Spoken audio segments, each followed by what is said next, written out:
Hello guys, and welcome to my 10 tips for getting through exams and just general exam advice. Now I will say before I go through these that some people have different opinions on this and this may not work for everyone, but for me it certainly worked quite a lot.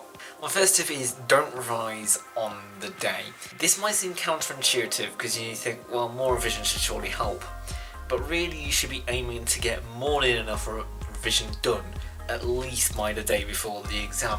If you are finding something new, yes, it would help to know that. It's not going to be probably a lot of things that you don't know, and so finding new stuff is just going to cause just this disarray in your mind, and really you need to have a focused mind. And that kind of comes on to my second point, which is have a focused mind and be very calm when coming into the exam. If I had an exam in the morning, I would always have a cup of tea in the morning, and that's not just because I'm British, it's because I actually do find cup of teas really relaxing, and it got me in a nice calm mood going into the exam, which is really, as I said, you want to go in with a calm mood so you can, you're not freaking out in the exam. Thirdly is don't focus on the time.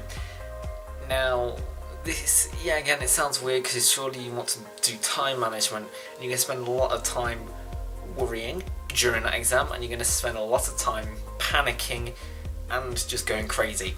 And as I said before, try to be just as calm as possible. If you find a question and either A, you don't feel like answering it at that time, or B, you just don't know it at that time, you think, oh, it's just going to be too much, for whatever reason, don't answer it at that point. Just skip it and come back to it later. At that time, I would just not feel like doing them halfway through the paper. I'd just say, well, leave them to the end and just try to just basically get as many marks in those as possible. My next one is, in the actual exam itself, take as many pens as humanly possible.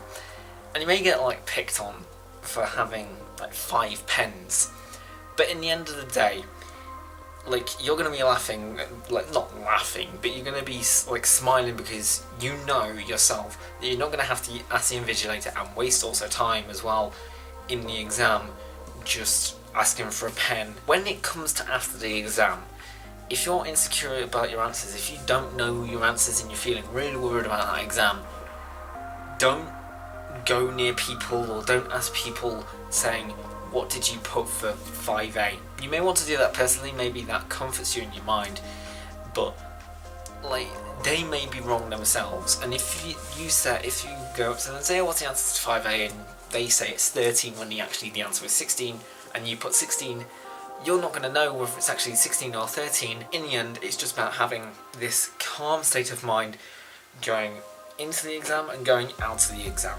The next one is make a countdown of the exams you have. Something which really helped me is just going, right, I've got that exam down, there's only 8 more to go.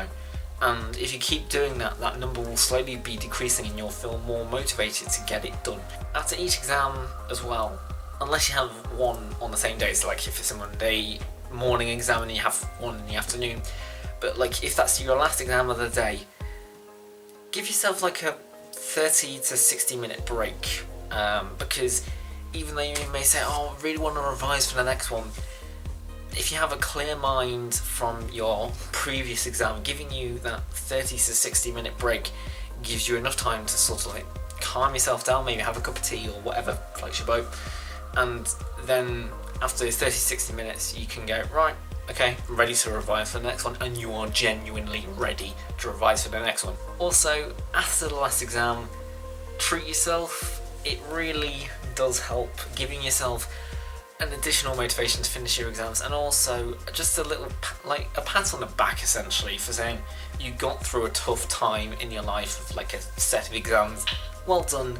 And also, bonus tip as well, remember your exam timetable. It's when you're asking others, if you're going to ask someone else, oh, where is, I don't know, my maths exam today, ask someone you trust, because last year I asked someone who, in essence, I did trust a little bit, but they were joking around a little bit, and they told me the wrong room, and I realised when a bunch of GCSE students turned up and there was no A-level students, and I had to basically rush all the way to the other side of my college. Anyway guys, thank you so much for watching. That's my advice. If you have any more questions about what you should do in terms of exams, chuck them down in the comments below.